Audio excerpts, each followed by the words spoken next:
Good evening. According to my Apple Watch, the clock just ticked 5:30, so I think we'll get started. Welcome to all of you.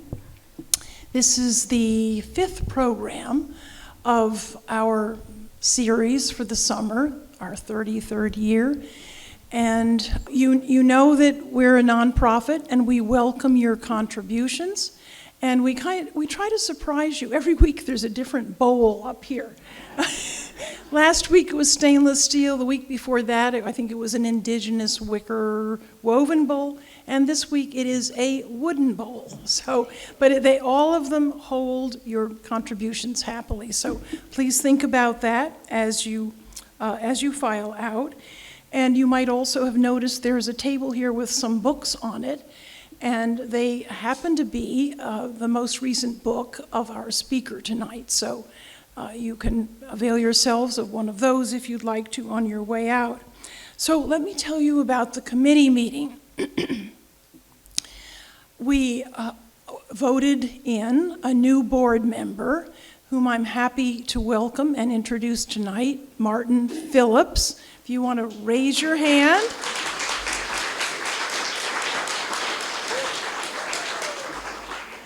I can tell he's a popular choice. He's been a wonderful contributor, and he's generally known as Aunt Miriam, the bookseller's wife, but he's gaining fame because he brought...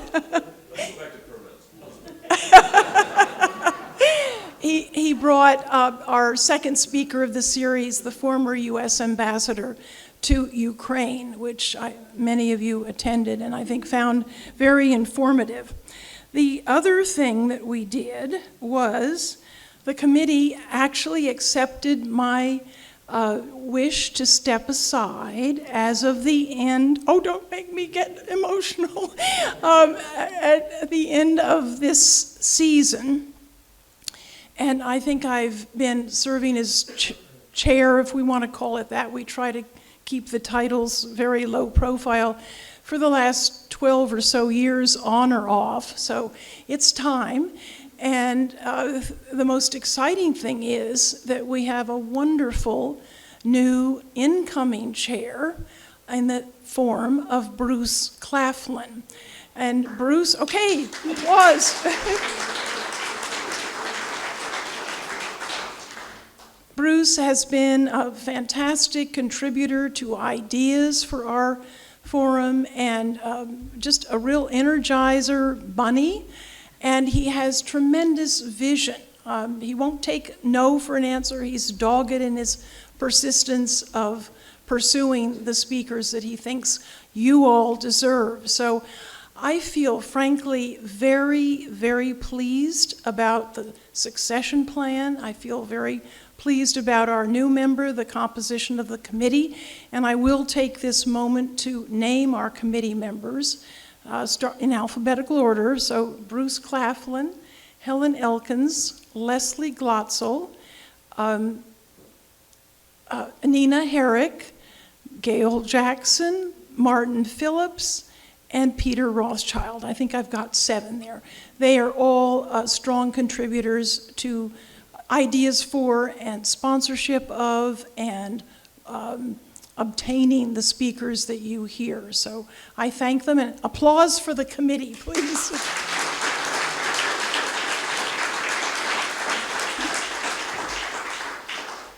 All right. We thank Helen and Bill Elkins for bringing tonight's speaker, Michael Mann, to the attention of the committee. Professor Mann is Presidential Distinguished Professor in the Department of Earth and Environmental Science at the University of Pennsylvania. He has several other titles that demonstrate his leadership as a significant contributor to the scientific understanding of historic climate change. He is also the recipient of numerous national and international awards that recognize his path-breaking research. One such award, the Tyler Prize for Environmental Achievement 2019, is often described as equivalent to a Nobel Prize in its distinction. He was elected to the National Academy of Science in 2020. He's the author of more than 200 peer-reviewed publications, as well as op-ed pieces and commentaries, and of 5 books. His 6th book is to be released in just 3 weeks, I believe, and it's entitled Science Under Siege, a most timely topic.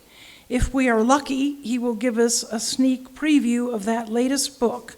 I'm sure we will be seeing and hearing him and his co-author on the TV and radio circuit in just a few weeks. But tonight, it is our good fortune to have him here in person, due in no small measure to the fact that his father, Larry Mann, is an Islesboro resident. So, Larry, do you want to raise your hand somewhere? There he is. There he is. I'll just offer as an aside that when I first reached out to Professor Mann, I was, I won't say blocked, but I had to jump over all sorts of gatekeeper hurdles to get to him, to ask him, invite him to speak, until I mentioned Islesboro. And in the blink of an eye, he personally was back to me to say that he'd be delighted to do it. But having all those gatekeepers is just an indication of the extent to which he is in heavy demand for speaking. So we're very fortunate to have him, and I'm going to ask him to come to the podium and take over. Professor Mann.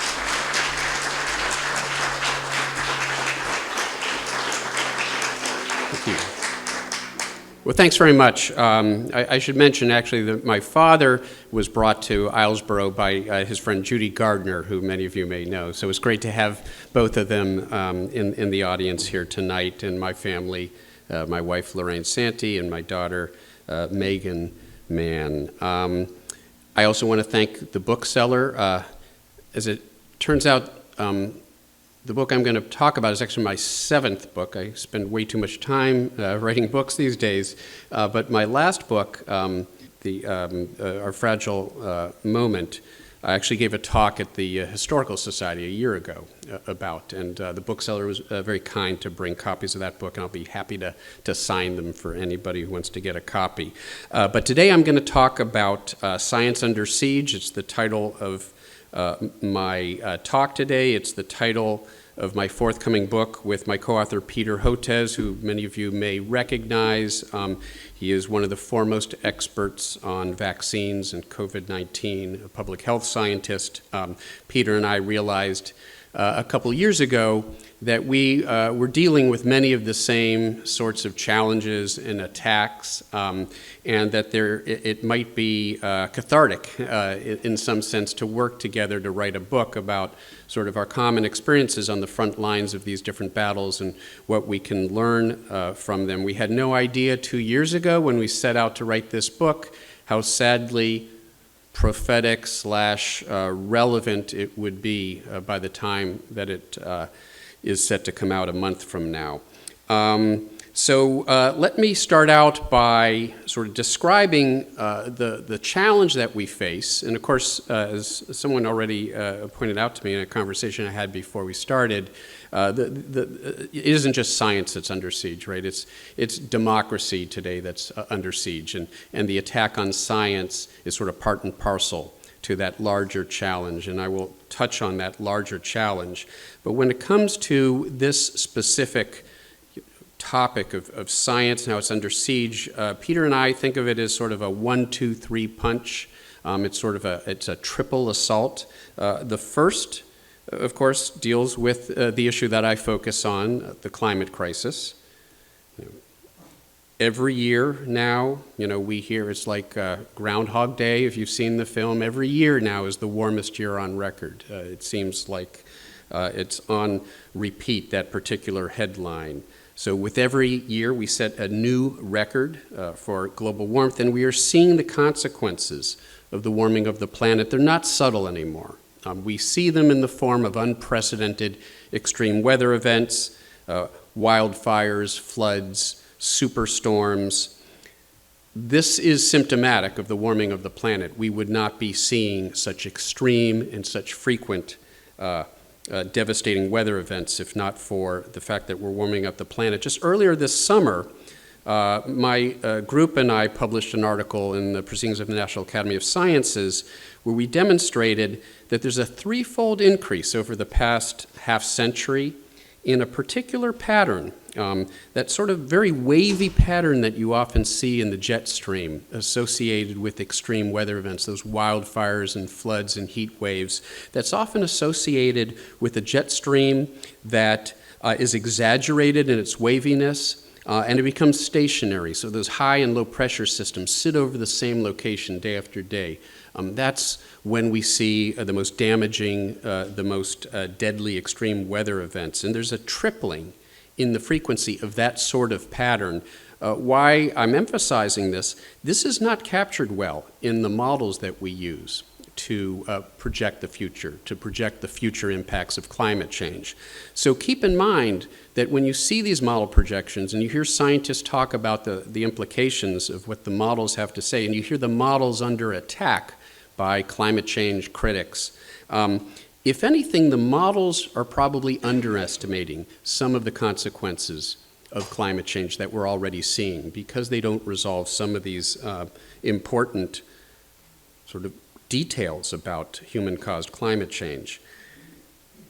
Those of you here in Maine are probably familiar with those coastal storms we call nor'easters.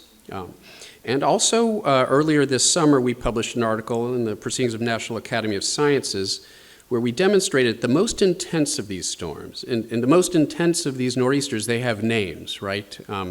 The perfect storm, of course, immortalized by the film of the same name, but you felt the consequences, you felt the impacts of the perfect storm here in Maine, the storm of the century in 1993, Snowmageddon, which I was actually snowed in. I was at Penn State University at the time, but I had been invited to the University of Pennsylvania, where I now teach, to give a talk. The talk was canceled. There was a blizzard that closed down the University of Pennsylvania for 3 days, and I was stuck in my hotel room in Rittenhouse Square. The interstates were closed down. That was Snowmageddon. And then the January 2018 blizzard. So the most intense of these nor'easters are becoming more intense. The upper end of the scale is increasing, and so that has obvious implications for New Englanders. It has obvious implications for those of you who live here in Maine. Just in May, there was a rare late season nor'easter, and we're going to see more intense nor'easters with bigger winds, bigger storm surges. That's a concern for an island that is becoming two islands. Bigger storm surges, more erosion, and obviously heavy snowfalls that come with that as well. So the impacts of climate change aren't subtle anymore. We're seeing them play out in real time, and no place is safe from the devastating, often deadly consequences of these impacts. And speaking of deadly, it brings us to the second of this 1, 2, 3 punch, which is deadly pandemics. We are seeing increasingly deadly pandemics. Obviously, we've just lived through the most profound example of that with COVID-19 over the past several years. But the reality is that climate change, ecosystem destruction, deforestation, all of these human impacts are working together synergistically to create the conditions for even more devastating and deadly pandemics. Finally, the third and the biggest punch in this triple whammy is anti-science disinformation. And it's part of the larger challenge of disinformation that we face today, but anti-science disinformation that makes it impossible for us to even address these challenges.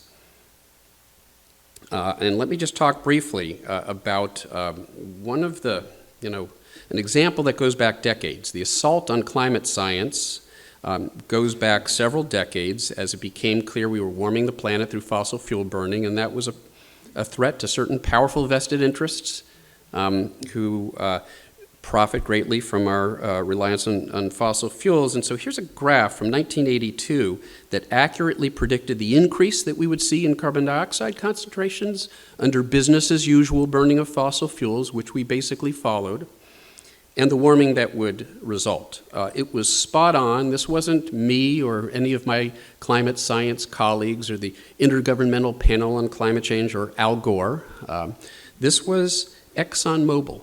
It was their own scientists who published a report, and they talked about the potentially catastrophic events that we would see if we continued on this course. As we all know, they published that report. They engaged in an effort to work with policymakers to move us away from fossil fuels towards cleaner. No, they didn't do any of those things. They did exactly the opposite. In fact, they spent billions of dollars, along with other fossil fuel companies, in the largest disinformation campaign in the history of human civilization to attack the science that their own scientists had secretly affirmed, and to forestall any meaningful action. And as a result of that, we are now seeing, and this is the wording that was used in this article, potentially catastrophic. It's right from the ExxonMobil report from 1982, and this is a headline from NBC News about Hurricane Milton, one of these Category 5 storms. We've seen a dramatic increase in the intensity of these storms. And so this is perhaps my favorite example, though, because this is exactly as I captured it on my computer screen. California, this was a few years ago, California facing drought crisis as water shortages mount and fire danger escalates, brought to you by ExxonMobil. Now that is truth in advertising. That's exactly as it appeared. Of course, you're supposed to click on that ExxonMobil banner, and then you'll link to their website where they'll tell you about all the things they're supposedly doing to address the crisis. But in fact, they and other fossil fuel companies have continued to lobby the U.S. government against taking any meaningful action to move away from fossil fuels. And as a result of that, this is where we stand today. If we had acted to bring our carbon emissions down 2.5 decades ago, we could have avoided a catastrophic 1.5 Celsius, 3 degree Fahrenheit warming of the planet, which we're coming very close to now. It would have been, I sometimes use a skiing analogy. I'm not a good skier. My wife and daughter are good skiers. This is a bunny slope. I can do a bunny slope, okay? Now what we have to do is a black double diamond slope. That's what we need to do now. We've got to bring carbon emissions down by 50% by 2030 now if we have any hope of keeping warming below that level. That is the cost of inaction. That is the opportunity cost of decades of disinformation. And it isn't just climate. We face the same sort of disinformation today regularly when it comes to COVID-19, when it comes to vaccinations. And here's an example just the other day on social media. I talked to my wife about this. She's actually a cell biologist, and so if you've even taken high school biology, ninth grade biology, you know that every human cell contains mRNA. But there's this idea that these mRNA vaccines, they've got mRNA. This is a health risk. There's such misinformation. It would almost be comical if not for the fact that this sort of thinking is now embraced at the highest level of our government. Secretary of Health and Human Services, Robert F. Kennedy Jr., who you may have heard just recently is defunding all mRNA research. The COVID vaccines that came to our rescue during the COVID-19 epidemic were mRNA vaccines. This is an incredibly important development over the last 10 years that allows us to perhaps our most powerful tool in dealing with pandemics, and now the U.S. government is going to defund research in that area. And you may have seen this headline just yesterday. Police officer dead after anti-vax shooter targets CDC headquarters, blamed his illness on the COVID vaccine. So that is where we stand today. The deadly consequences of anti-science. I have seen this myself 2.5 decades ago when we published the now well-known hockey stick curve of showing how temperatures have warmed over the past century in a manner that's unprecedented, more than 1,000 years back in time, and it became sort of a symbol in the climate change debate, and I found myself subject to attacks, to death threats. I'm not the only one. My co-author, Peter Hotez, has been attacked by people like Steve Bannon. He's been called a criminal. We call this stochastic terrorism, because when these very prominent individuals make these sorts of accusations against you, then all sorts of people come out of the woodwork. Some of them may be unhinged, and so it is literally an act of terrorism. Elon Musk, my pronouns are prosecute Fauci. Tony Fauci, a good friend of ours. I think this cartoon sort of captures, I would say in an almost sardonic way, how those of us in climate science feel about what we see happening to our friends, to our colleagues in public health science today, because we were subject to this decades ago. The same exact tactics now are being used to discredit and attack public health scientists like Peter, like Tony Fauci. It's an article I wrote 5 years ago. Climate scientists feel your pain, Dr. Fauci.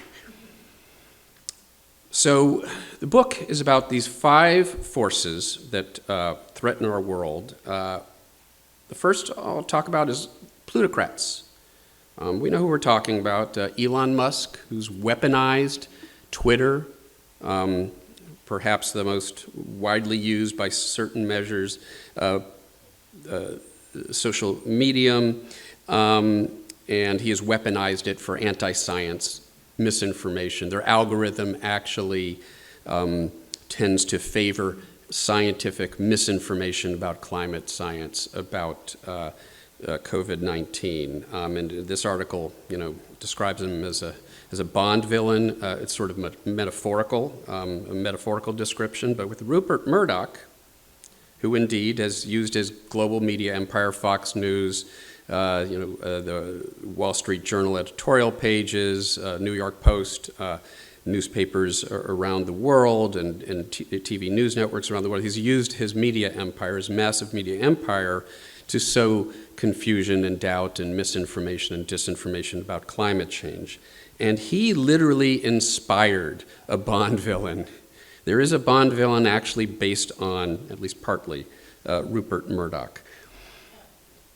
We see these connections. Rupert Murdoch has worked closely with the Saudi royal family. They have a common fossil fuel interest. The Murdoch media empire has been used to promote fossil fuels, to discredit climate science. He's collaborated closely with petrostate actors like Saudi Arabia. We'll get to the petrostates shortly. Then you've got folks like Tony Blair, former prime minister, Labour prime minister of the UK, godfather to Rupert Murdoch's daughter. Sort of interesting. I gave the first time I gave this talk was in the UK back in May. And the day before I gave the talk, one of the headlines that I read was Tony Blair coming out and saying phasing out fossil fuels is doomed to fail. We should rethink net zero policy. It was a little surprising. Why is Tony Blair? Well, the next day, just in time for my talk, to include in my talk, was this headline: Tony Blair unmasked as chief lobbyist for Saudi oil firm. Many of you may know this quote, Upton Sinclair: "It's difficult to get a man or woman or person to understand something when his salary depends on him not understanding it." And that certainly applies here. The Koch brothers. That photo there on the left, I took when I was with my family. Went to the American Museum of Natural History, and I just think there's something so appropriate about there being a David H. Koch dinosaur wing on many levels, but not the least of which is that no individual has done more to bring us back to the CO2 levels that existed during the age of dinosaurs than David Koch and his brother, the Koch brothers. And in fact, they have been one of the primary funders of a whole network of front groups and organizations that seek to discredit climate science, that seek to block renewable energy, the expansion of renewable energy, and to incentivize fossil fuel energy. What most people don't realize is they have played an equal role in spreading COVID-19 disinformation. And to understand that, you have to understand sort of how things played out early on. The lockdowns that were required to deal with the pandemic early on were a threat to the Koch brothers. They were a threat to the use of fossil fuels in transportation and other parts of our economy. So lockdowns were a threat to their bottom line. And as a result, they decided to hijack, as this article says, the war on COVID.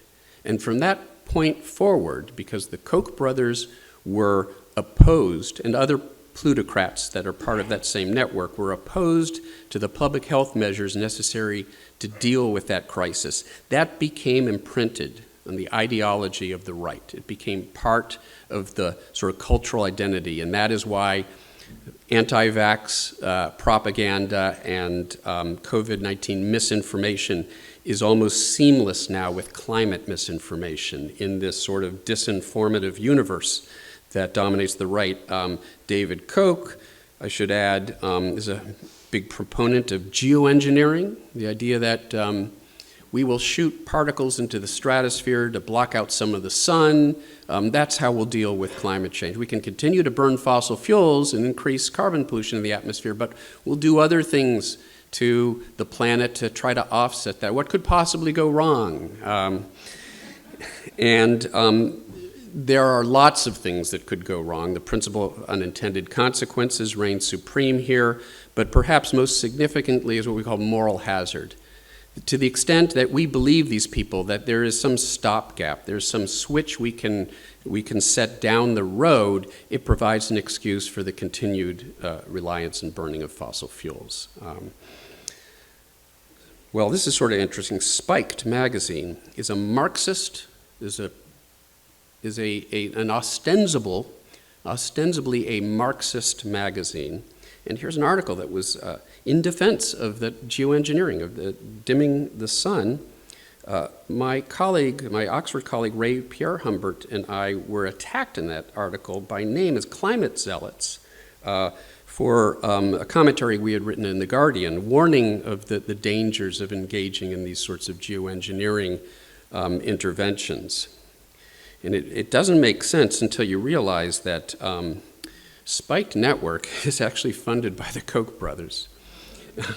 And so if any of you have seen the original film, The Manchurian Candidate, where it was, about the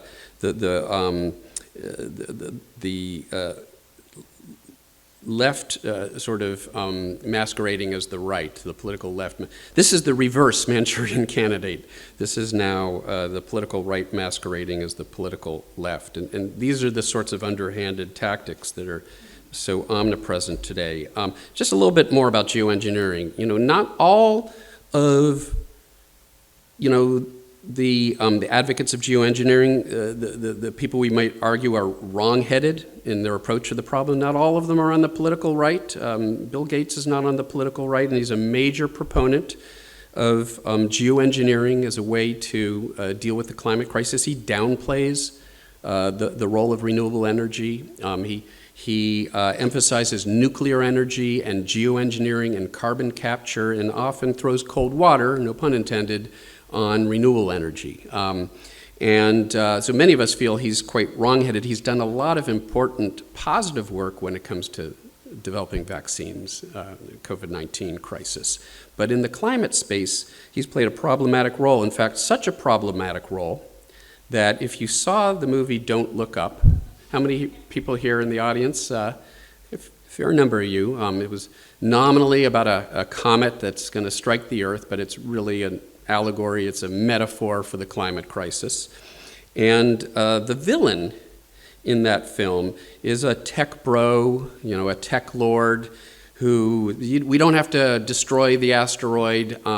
We can use my technology to mine it for valuable ores and metals and gems, and just trust me.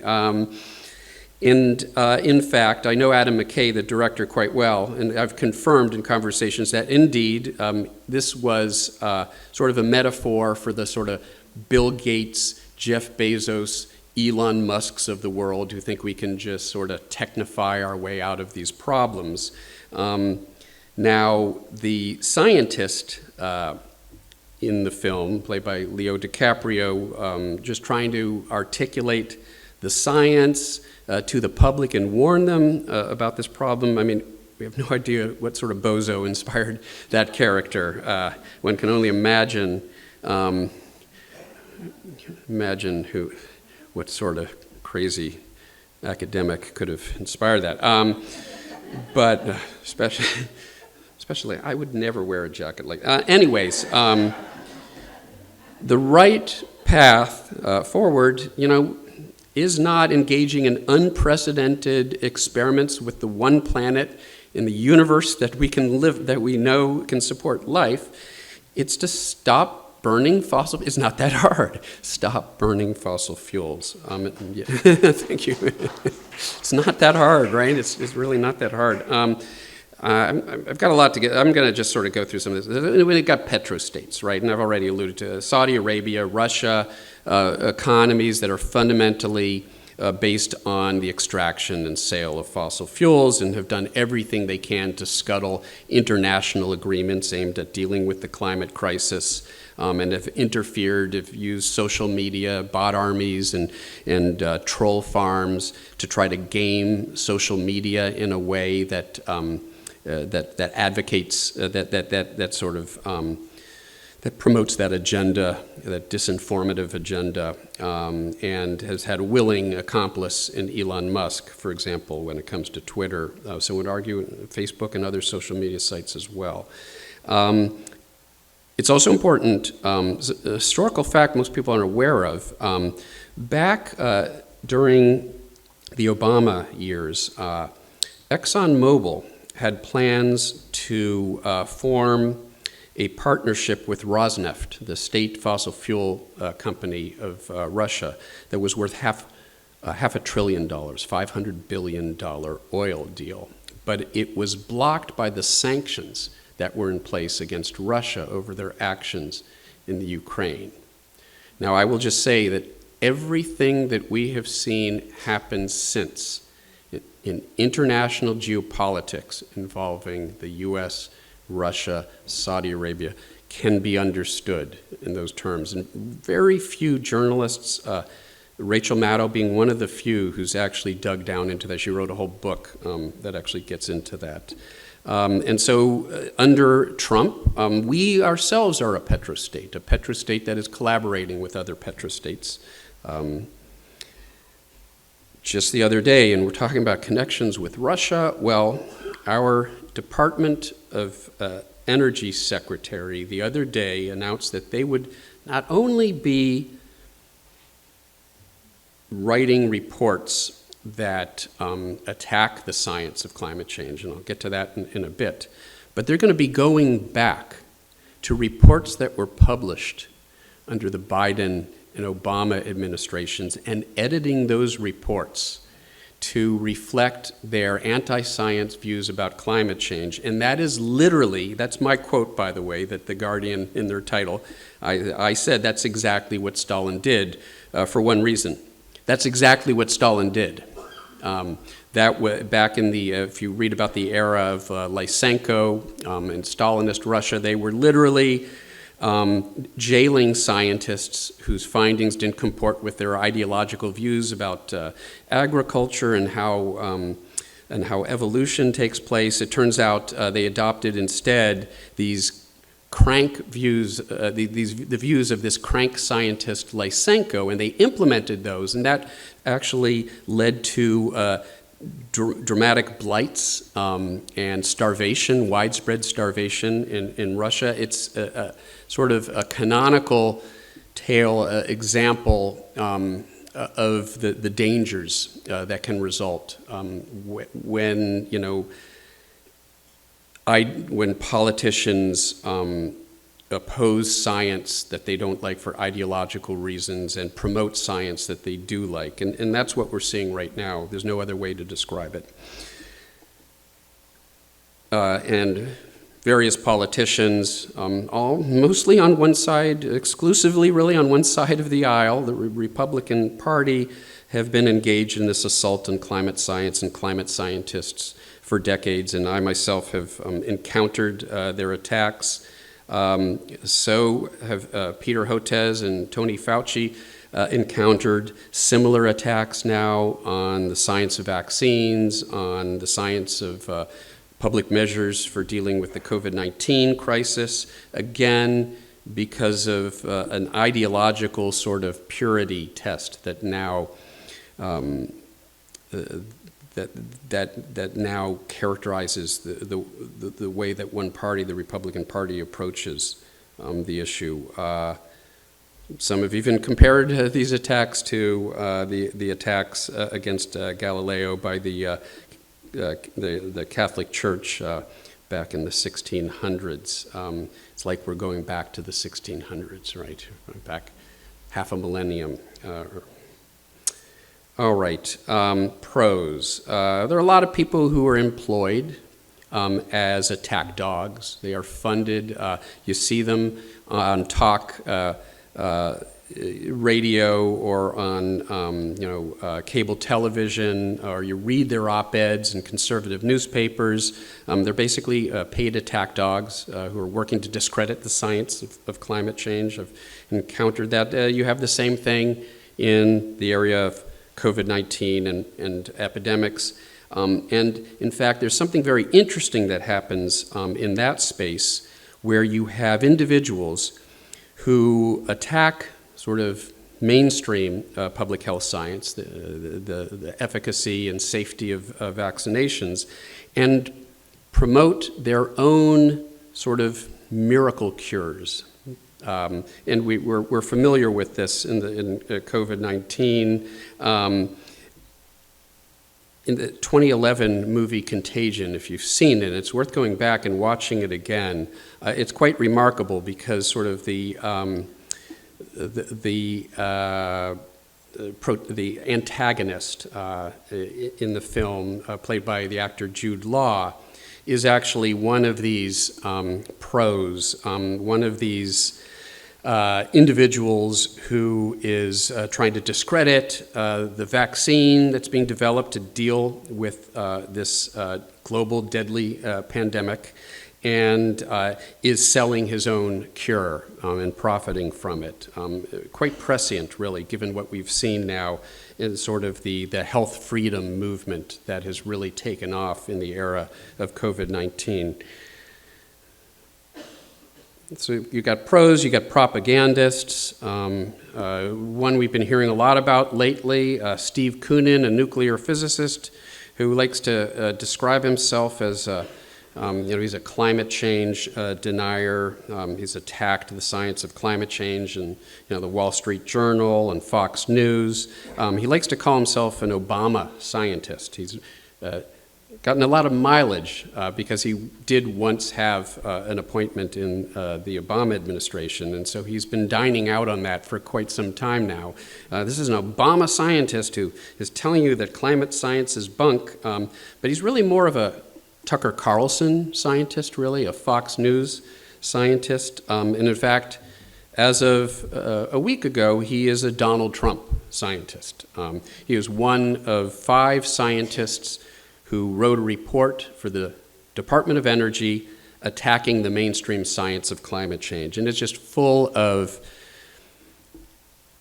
untruths, half-truths, cherry-picked graphs, and talking points that have been recycled for decades. In fact, I tweeted about it. The 1980s called. They want their discredited talking points back because that's sort of what we're seeing, just a recycling of discredited talking points. A lot of this is promoted on social media, anti-social media, we call it bots of war, troll farms, bot armies that are used to just massively scale up this misinformation and disinformation. And given the Given the algorithms that are in place right now on Twitter and other social media, they are dominating over actual science-based sources of information. They're just flooding the zone, and that's their tactic, flooding the zone. And at this point, we're not doing what's necessary to push back in any meaningful way. I'll skip past that example. I'll point out that it isn't just, I talked a lot about science deniers, science denial, climate change denial, anti-vaxxers. There's another very pernicious form of propagandist that has emerged in recent years in the climate space in particular. It's the doomers. Those who tell you, hey, it's too late to do anything. We have triggered runaway warming.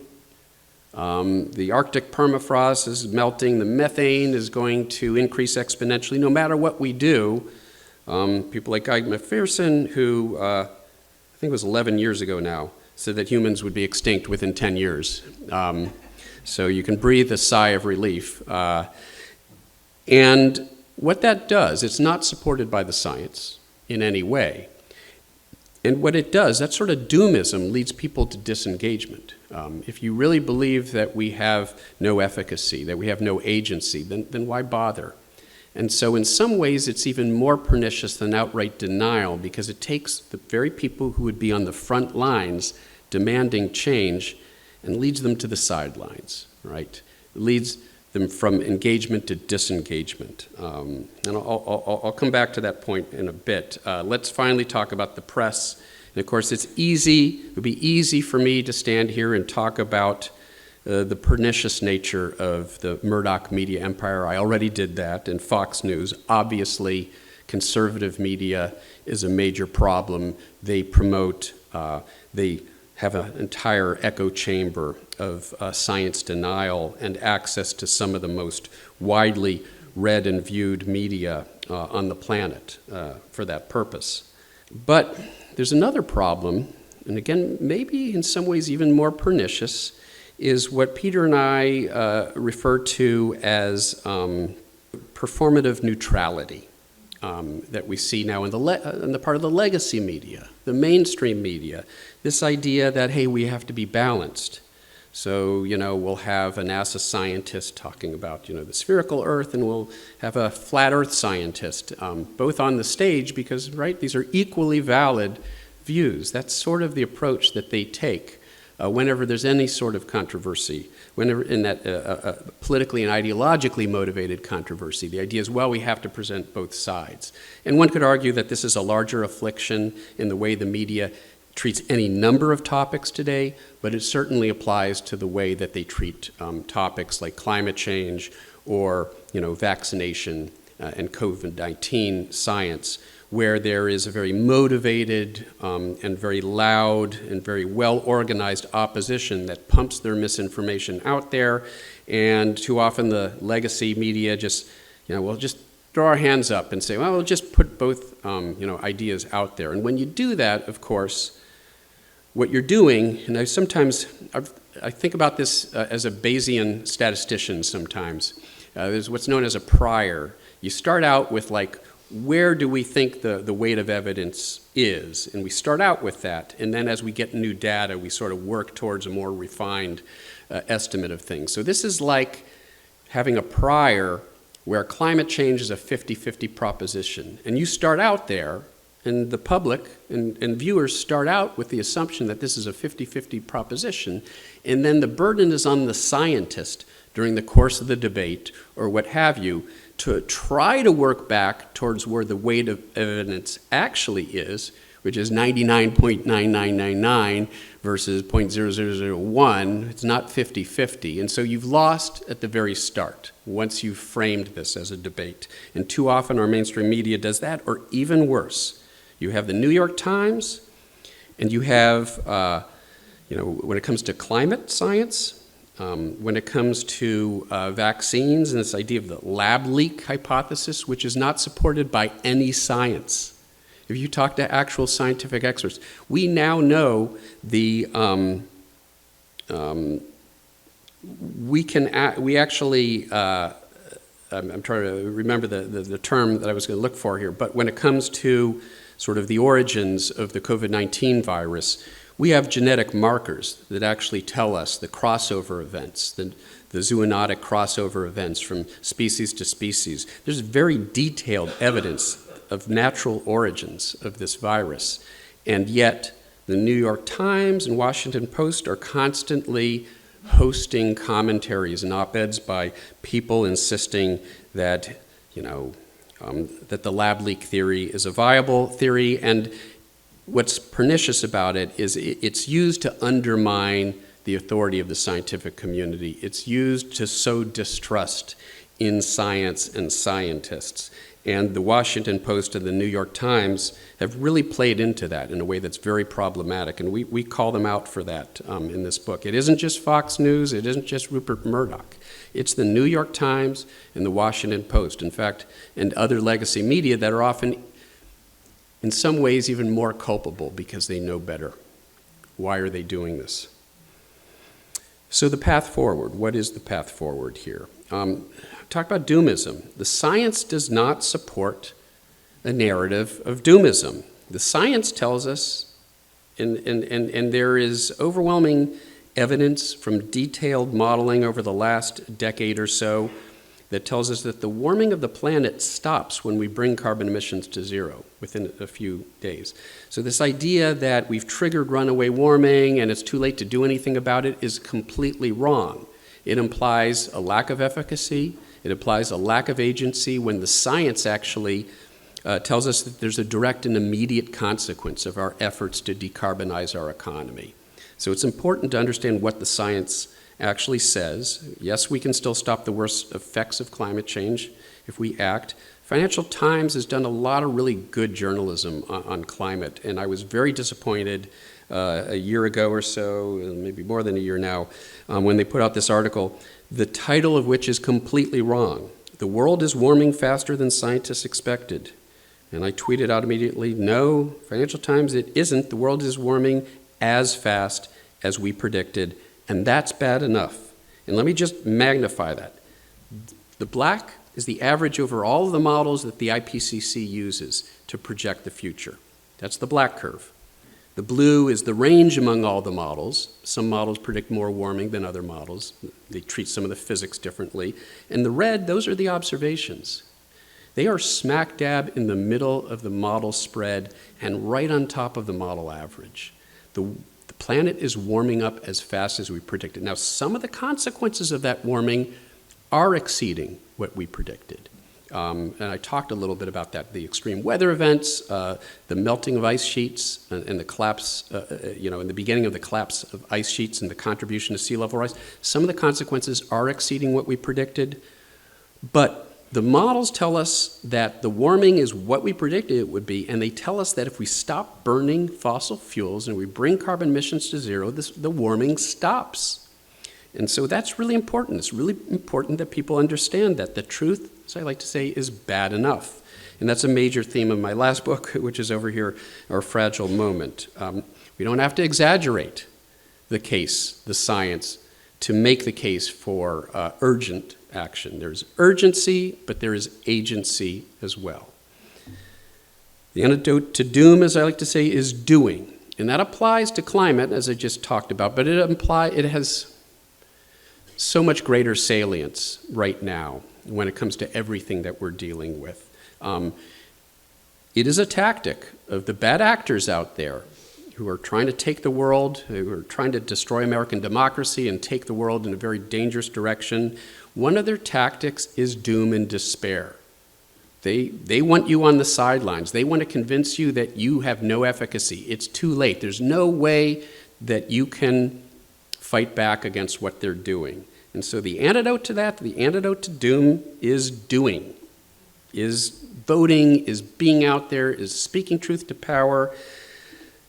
This is not the time for fatalism, for certain. And yes, the United States disengaging right now when it comes to global climate negotiations. That's deeply problematic. But other countries like China are actually stepping up in their own efforts, recognizing the vacuum of leadership and the opportunity that gives them to sort of be the adult in the room.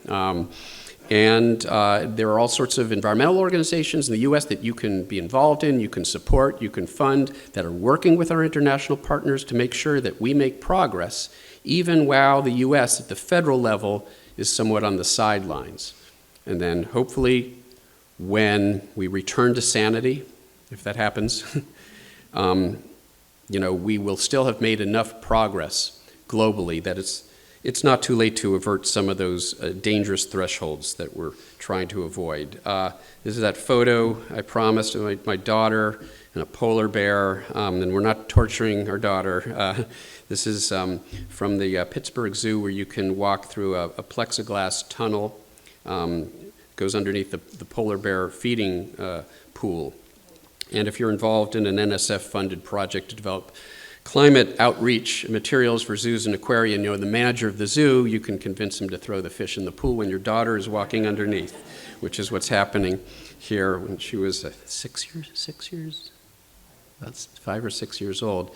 But I mean, it's about a world. What sort of world do we want to leave behind for our children? And polar bears are symbolic, right? Because the absence of polar bears doesn't seem like, well, I've never seen one of these in the wild anyways. They're way off there in the Arctic.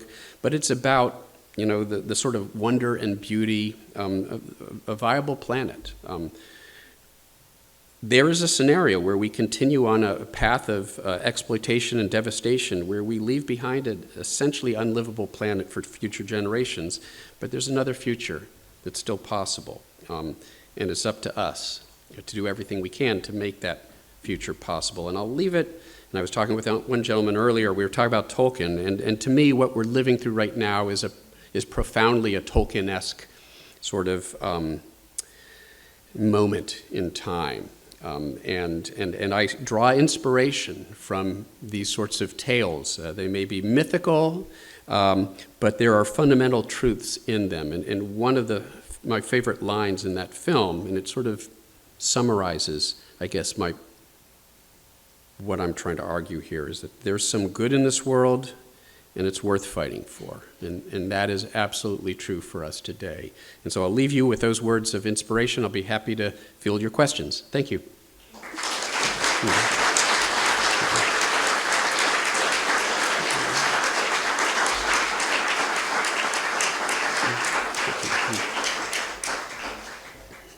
Yes, please, yeah. Hi, Dr. Mann. Thank you for your work over many decades. It's been a real inspiration Thank for you. me.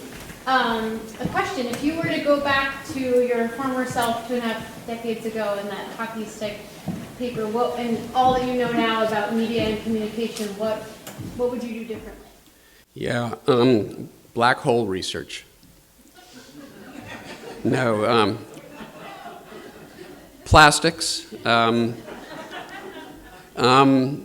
No, I've been asked that question before, and often it's framed in terms of the sort of the arrows, of misfortune, the attacks that I have suffered over the years, death threats against me and my family, demands by, politicians for me to be defunded, for me to be fired. You name it. Every weapon in their arsenal has been deployed against me at some point, and so Would you do things differently? Would you choose a different field? And my response is no. To me, there is nothing more satisfying than being in a position to influence a conversation about the greatest challenges and the greatest threats that we face as a civilization. I consider myself profoundly privileged to be in a position to do that, and I wouldn't change a thing. Despite everything. Thank you. Thank you. Back here? This goes up to your main point of your very cogent argument, but and it gets back to plain science.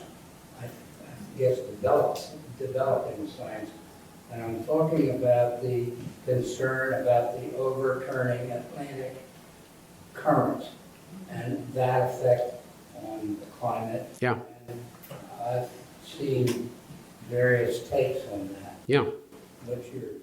Yeah, thanks for that question. So there are a number of tipping points that we worry about. I've alluded to some of them. The collapse of the ice sheets, that's a tipping point. Once they go, you don't bring them back. We don't build an ice sheet over hundreds of years. It takes hundreds of thousands of years. So once they go, they're gone. The sea level rise that comes with that is baked in.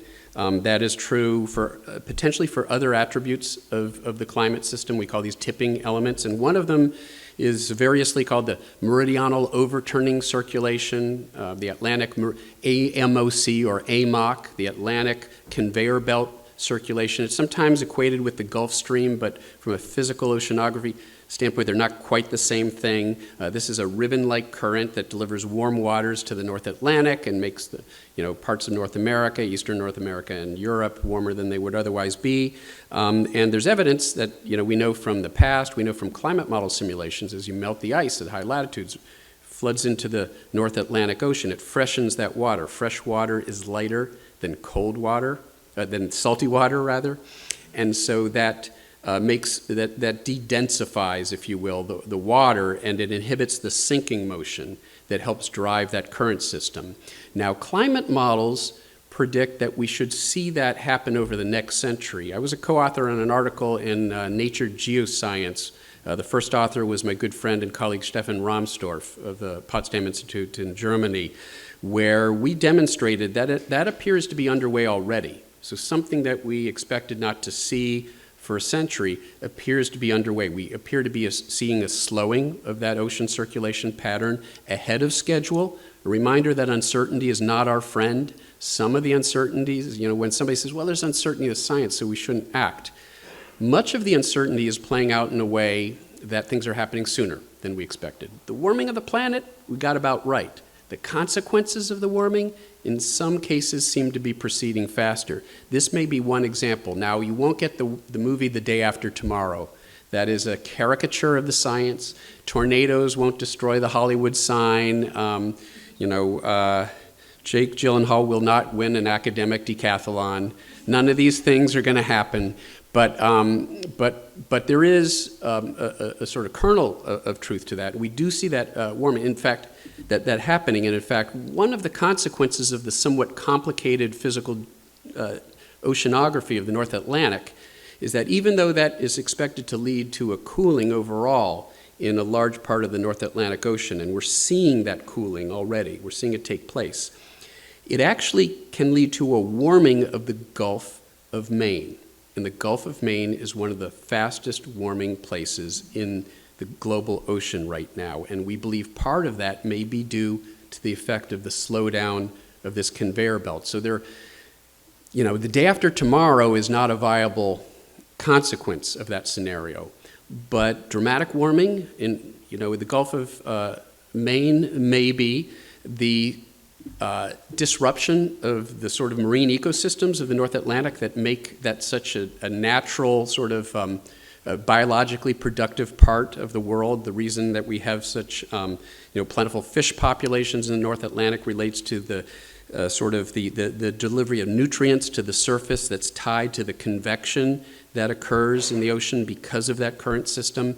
So there could be a whole lot of negative consequences. In fact, one of them is that sea level, and this has to do with complex oceanographic physics I won't get into, but as that ocean current system slows down, the sea level on the eastern side of the Atlantic actually comes up. And it's because there's a pressure gradient associated with that sloping of the sea level that helps maintain that current system. So if you lose the current system, you have to change the slope in a way that brings it up along the east coast of the U.S. You can get an extra foot of sea level rise along parts of the U.S. East Coast from that. So it is a cautionary tale.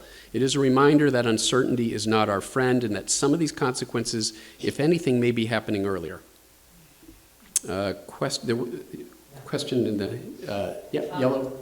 My question relates to, I'd like you to please apply your subtle rhetoric to answer the following question. The interaction between the well-known periodicity of our own sun. We've had 3 to 4 glacial epochs, approximately 12,500 years each. We believe that the axis of the Earth like a top when you spin it, will wobble. Now, I praise you're going down the street and pulling the fire alarm and saying there's heat here, bring the trucks. I praise your mission. I am not going after your mission. But what I am saying is, you are summarily dismissing large geotectonic forces that operate on an Earth that is 3.5 billion years old, and you're looking to a not hole in the bench of the Red Sox game when I had a ticket behind the first baseline for $100. Okay. Yeah. How do you want to answer that? Yeah, thank you. Thanks for the question. Don't skirt it by saying it's not significant. So we published an article a few months ago in the Proceedings of the National Academy of Sciences, actually explaining one of the outstanding puzzles about the glacial interglacial cycles. There's a 100,000-year periodicity in the ice ages over the last 700,000 to 800,000 years that is driven by changes in Earth orbital geometry interacting with the global carbon cycle. It's actually a pretty complicated, interrelated set of interactions, but it's sort of paced by what we call Milankovitch forcing, by periodicities, as you allude to, of timescales of roughly 20,000 years, 40,000 years, and the dominant appears to be the 100,000-year eccentricity cycle. The Earth's orbit around the sun changes from, it's elliptical, it's not circular, but it changes in how elliptical it is on a time scale of about 100,000 years. And the puzzle for so many years, and my PhD advisor, Barry Saltzman, decades ago, was working on this very problem of trying to understand why we see a switch in the dominant periodicity of roughly 20 to 40,000 years associated with what we call obliquity and precession to this 100,000-year eccentricity dominant behavior at about 700,000, 800,000 years ago. It's known as the mid-Pleistocene transition, and climate models were unable to reproduce that. So a viable criticism, and I think sort of where you're going, would be, well, if this is such an obvious feature in the geological record, and if the models can't reproduce it, then why should we trust them for any of the other predictions they make? And one of the what we were able to show, and it was based on work that had been done, related work that had been done just a couple years earlier, what was missing from the models was the geology. It has to do with what's known as regolith. It's the unconsolidated sediment, and it's scraped away each time there's a glacial expansion. And over time, more of it gets scraped away, and eventually you have none of that sediment left.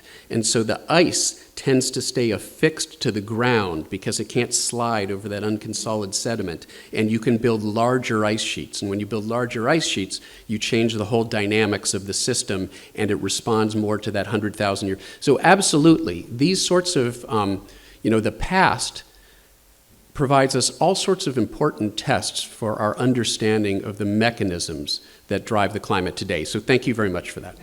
Thank you. Question right here. Yeah, please.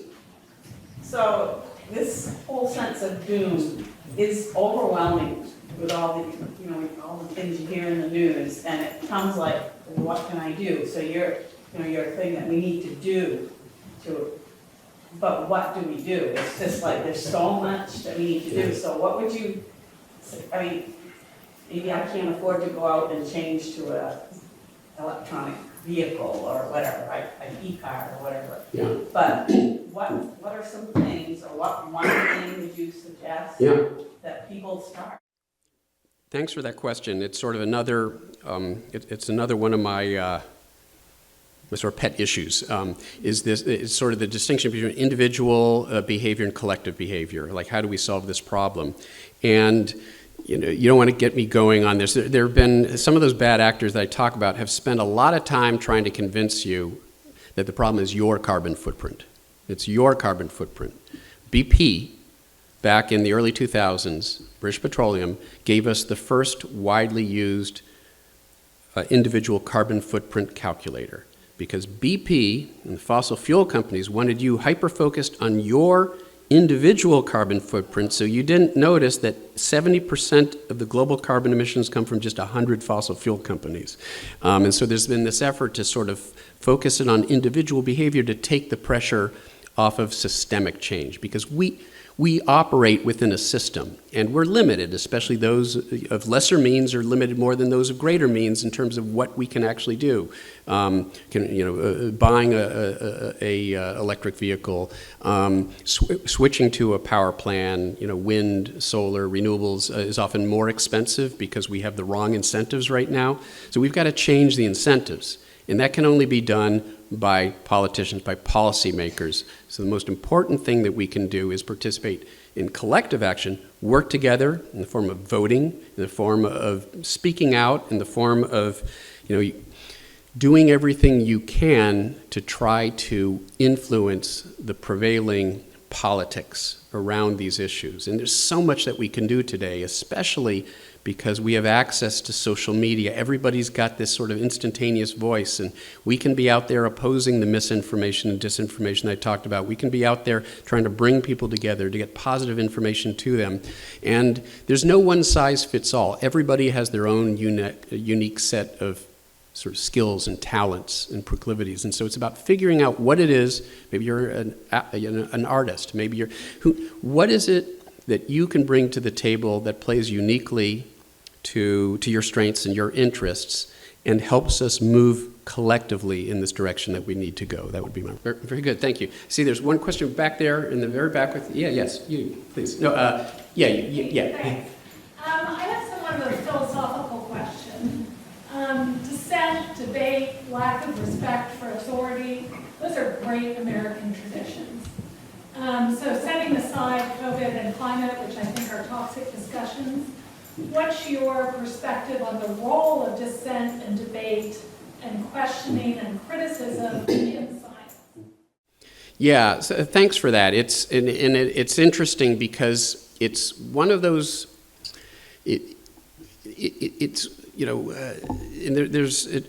Carl Sagan writes so eloquently about skepticism as an important sort of self-correcting mechanism in science. Richard Feynman, spoke eloquently about, and so what's happened is there's some, and I talk about bad actors, like trying to skew things, and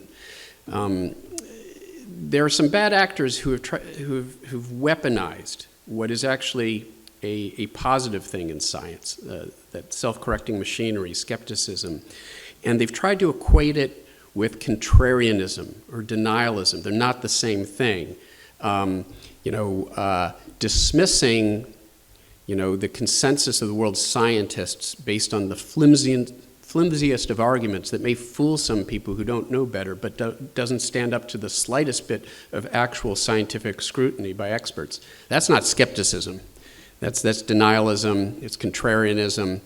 And so we have to distinguish, we have to do the best job that we can as scientists and communicators in distinguishing between those things, because true skepticism is a very valuable thing in science, and we have to reclaim the rightful role of skepticism in this conversation. As I've alluded to before, uncertainty, it's another one of those things. We shouldn't be afraid to talk about uncertainty.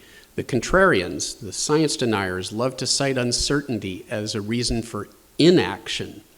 But uncertainty, as I've tried to convey to you in the climate arena today, is actually a reason for even more concerted action because of the very real possibility that things will be worse than we have predicted. And the cost of inaction in that scenario is far greater than the cost. In fact, even the fact that we talk about clean energy, we've allowed certain protagonists in the sort of in the economics sphere to frame clean energy as a cost, like moving towards clean energy is a cost, but somehow new fossil fuel infrastructure is an investment. Have you ever wondered why one is an investment and the other is a cost? We see the language often gamed in a way that, again, skews the discussion. So Uncertainty. We should embrace uncertainty and talk about its true implications. Skepticism. We should absolutely embrace skepticism because that's what drives science forward. I talked about this ice age problem. A gentleman asked about the ice ages, and actually that was a good example of where some scientists were skeptical of the idea that the problem had to do with the way we were treating some complex mechanisms involving ice dynamics or the carbon cycle. And it turns out the problem was actually we didn't have the geology in there. And getting the geology, it was something as simple as getting the geology. Sometimes it's an outsider. It's like a geologist coming into the problem and say, well, you know, and that's why departmental seminars are so important, because you'll have a geologist who come in and say, well, did you guys think about like the regolith and, you know, the role that might be playing? That's skepticism. That's constructive skepticism. That's the give and take that helps move science forward. So yes, absolutely, we have to embrace it, and we have to reframe the conversation in a way that puts skepticism and uncertainty in its rightful role in the discussion. Thank you.